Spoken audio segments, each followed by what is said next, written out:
Hello viewers, my name's Jordan Golson, and this is the new 2022 Mercedes-Benz C-Class, and it feels like a mini S-Class.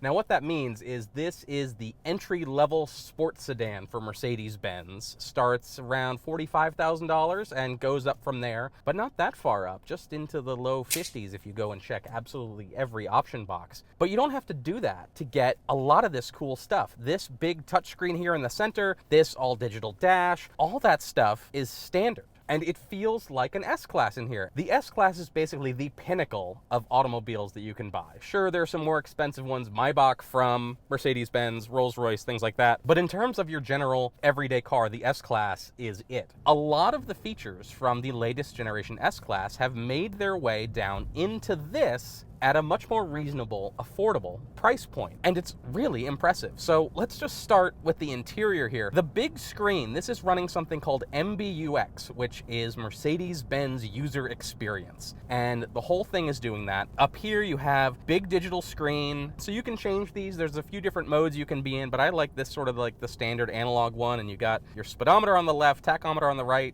Not that you ever really need the tachometer, but it's there. In the middle, you can show all kinds of stuff. I have it set to the navigation right now. Steering wheel's very nice to hold. Buttons, a little complicated. There's a lot going on here. So you've got this little touch-sensitive swipe control, and so I can swipe up, down, left, right to change through the menus. And also that swipe is the only way I found that I can actually change what track is playing from the stereo, which is a little annoying. There's no dedicated button to change track on the steering wheel. You've got a slider over here that can change the volume, but if you want to change track, you have to swipe into the screen that shows you what song is currently playing, and it's very nice. It shows the album art and the artist and everything, but then you have to go to that screen on the cluster and then swipe to the right on the little directional pad. And that's how you change songs. So that's a little weird. Other than that, the screen looks fantastic, very nice. Steering wheel, a little complicated, but that's a Mercedes for you, so okay, fine. This one has the heads-up display, which is huge, and it shows the entire navigation screen. And so I don't just have like a single little line or an arrow pointing in a certain direction. I actually have, while we're stopped at this red light, I'm going to take a picture of it, and I'm going to try and overlay this. There we go. So you've got the map, and you've got the next turn, what time you're going to arrive at your destination, how many miles to go, all that stuff. So they've spent a lot of time on the HUD. They're very proud of that, makes that look really good, and it really does change how you can drive, because I don't really need to look down at this big touchscreen to see where my next turn is. It shows me where my turn is, it shows me the cross streets, all kinds of stuff. Everything I need is up there, so I don't need to have it on the dash cluster, I don't need it here, or you can have just maps everywhere you look, which is how it's set currently. You do have an interesting Mercedes thing here where it's a stalk, and you use this to change gear. So push up for R, down for drive, little park button on the end. And then on the left side, you got your turn signal stalk, and that's how you turn on the windshield wipers, things like that. So one quick note about the headlights. This has a very advanced system. It's an LED headlight, but it uses a DLP chip. Now you might remember from the early 2000s, DLP was something that televisions used,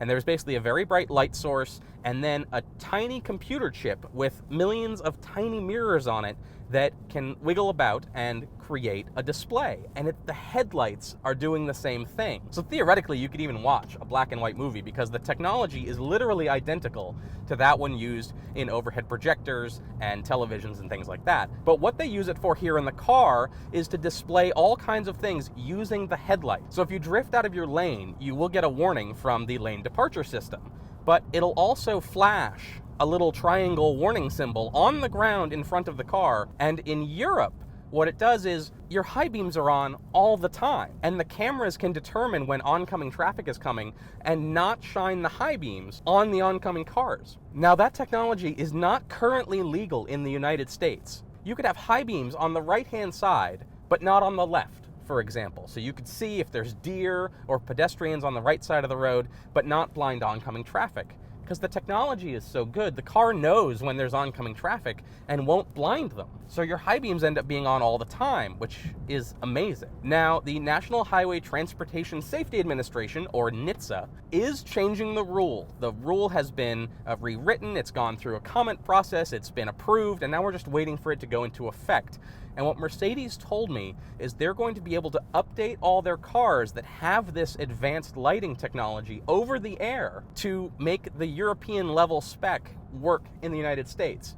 So as soon as it's legal, they'll double check and make sure all their stuff meets the regulations, and then they'll just turn it on. So if you buy this car today, once the law changes, you'll be able to have the most advanced headlights on the market with just a software update. In the meantime, you do get some features, just not all of them. Hopefully that all gets updated soon. So then you got 3 fan vents up here that sort of take over the entire thing. Inside each vent is a little LED light strip, and there's ambient light strips all over the car. So it's all in here along these little trim bits on the doors, all over the place. And at night it looks absolutely fantastic. And when you turn the temperature up and down, so if like the passenger turns the temperature up, the lights on their side of the car will go red for a moment to tell you, oh, you've made it warmer, or blue if you've made it cooler.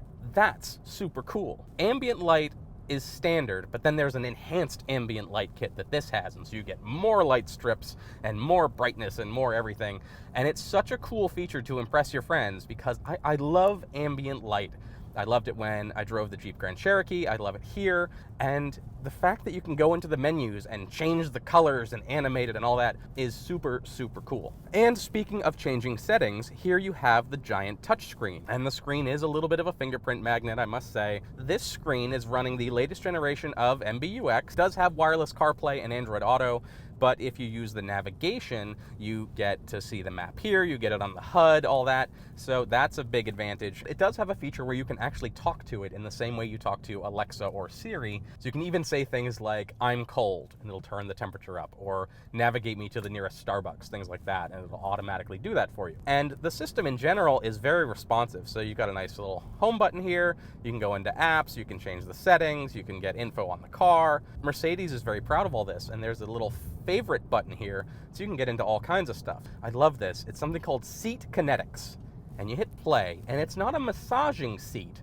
but what it does is while you're driving along, it'll subtly move the base of the seat up or down a little bit. It'll move the back forward and back a little bit, and what it does is it'll subtly change your body position as you're driving along, so you're not just sitting in the same position the entire time. So if you've ever been on a long road trip and you're like, oh, I can't quite get comfortable, I need to move around a little bit, this system will do that while you drive down the road, and it's barely perceptible, but it's lovely. And there's so much interesting stuff in here. If you're the type who's gonna be, oh, that's just one more thing to break, this is really not the car for you. But that kinetic seat is so cool.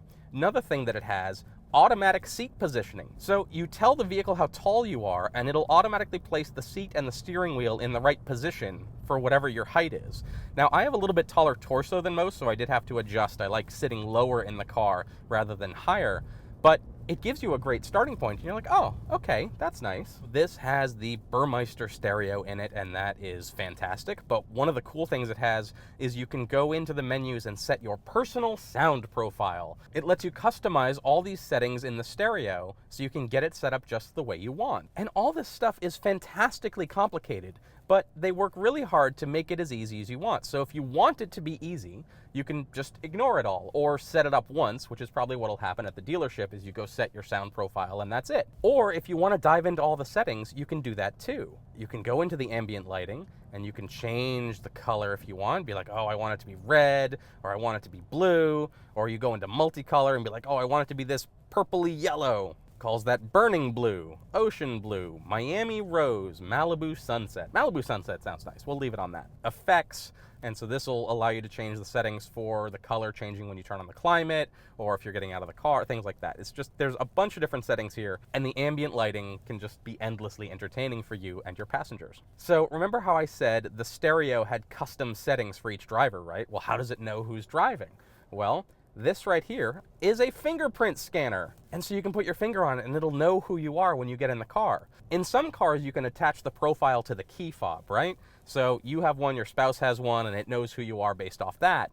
Or it'll just ask you when you get in the car, hey, who's driving me right now? With this, you just get in, scan your fingerprint, and it'll customize all the settings. Seat position, what your favorite radio station is, things like that. And it uses artificial intelligence to learn things like, where do you drive? What radio stations do you listen to? If you listen to, say, news radio in the morning, it'll automatically tune to that for you when you get in the car in the morning. If you listen to rock music in the afternoon, it'll automatically tune to that, or it'll suggest someone for you to call. All these different things, and you can turn that off if you want. But all that clever AI stuff is in there, and it can make life a little bit easier. Or if you want to, you can just go into CarPlay and it'll fill up the screen, and then you're all good. Now, I usually don't love systems like this that don't give you any knobs. And I'm annoyed about that in here too. So if you want to change the volume, you've got this little slider over here. There's a mute button, there's the power button, and it's all soft touch things, which is a little annoying. To change the temperature, you don't have a knob, you have these buttons on the screen, but I guess you just hit auto, choose your temperature, and off you go. Down here in the bottom left, you've got a couple of buttons that allow you to change the drive mode. You got Eco, Comfort, Sport, and an individual mode that sort of lets you customize it. Changes the engine, throttle mapping, traction control, and the steering feel as well. It does not have adaptive suspension. Other versions of the C-Class, like I believe the C43 AMG, will have adaptive suspension, but not here in the entry-level model. One thing Mercedes brought up a number of times was that this screen is subtly tilted towards the driver to make a more driver-centric environment. And they told us numerous times that it is tilted 6 degrees, which I'm sure they had a zillion meetings about, well, do we do 5 degrees? Do we do 7 degrees? No, 6 degrees. And I wonder if there's some engineer in Sindelfingen who's saying, oh, I wanted 7 degrees. 6 degrees it is. This is a particularly big deal when the sun is shining, because if it's perfectly flat like it is in the Mercedes-Benz EQS, the sun can reflect on it and sort of blind you a little bit. So this one, it's tilted a little bit and it reduces that. And they actually told me that the SL convertible, when that comes out, is going to have a subtle tilting feature. So if the sun is reflecting on it and blinding you, it'll tilt away to avoid that happening. That's pretty clever. Some things in here are very, very pretty, and it makes this feel like a much more high-end vehicle than it is. This wood trim here, these things I don't believe are actual metal, but they certainly look like aluminum or something like that. It all feels very high-end in here, except for this gloss black, which is a little annoying, and I suspect this is going to get fingerprints and it might get scratched up over time, whatever. This big lid is completely unnecessary, because you're just going to push that open and then leave it there forever. And so you've got 2 cup holders in here, which are a little difficult to get to because you've got this thing. But in this bin, forward, you have a wireless car charger. There's a USB-C port in there, 2 cup holders, a little storage thing, which is where I've got my sunglasses. I will say, the key is very, very nice. It's a good size, it's got some heft to it, and it's basically got 3 buttons, one to lock the doors, one to unlock the doors, and another to open the trunk. It feels good, it's a nice size. I feel like too often really nice cars don't have really nice keys. So props to Mercedes for that one. A little further back, you do have a center console storage here, which is reasonably sized, but again, storage not quite optimal in here, but that's okay. You do have decent sized door pockets with a cup holder there, and okay, fine. And so that's the interior, and now we gotta get to the driving experience, which is phenomenal. This has a 2-liter 4-cylinder engine, turbocharged, with an integrated starter generator. Instead of just a starter that spins the engine to turn it on from the 12-volt, this is part of a hybrid system. So what that 48-volt integrated starter generator, or ISG, can do is actually deploy a little bit of electricity to give you some extra power and torque, help improve fuel economy, and regenerate electricity when you're slowing down. And so you can think of it as like a very advanced hybrid. And it uses a bunch of F1 technology too. So they said this is the first time that that technology has been deployed in a 4-cylinder engine, and it doesn't drive like a 4-cylinder. It feels like it's a turbocharged V6 or something. There's so much oomph, especially at the low end. You just put your foot down and it takes off. It feels super sporty. This engine is terrific. Now, I will say it does not sound particularly good because it's a 4-cylinder, and just 4-cylinder engines don't usually sound very good. In terms of the driving experience, it's phenomenal. They've done a great job. So don't worry about this being a 4-cylinder turbocharged. With that integrated starter generator, it's fantastic. I really, really like it. When you're waiting for the engine to start as you're pulling away from a stoplight, you actually start to move a little bit before that engine is fully fired up. And that, again, makes the auto start-stop sequence a little bit nicer to live with. One thing that's not so good, the brake pedal feels a little squishy. Like, you're not quite sure how much braking force you're gonna get. And I did talk to another journalist who was driving a similar car, and he said his was the same, but then a different journalist was driving the AMG line version, which is a little sportier, it's got different brakes, and he said the brake pedal felt terrific. Other than that very minor nitpick, it's fantastic to drive. So the exterior design is not a huge change from the prior C-Class, but it has been nipped and tucked, and the front looks a little bit more aggressive. I like the look. It's got these interesting power hood scoops, I think they're called, that make it look more powerful, and that's just a design thing, but it looks really nice. I can't really demo it for you, but you'll just have to trust me that the headlights look really good at night, illuminate everything, and once the laws change, they'll be even better.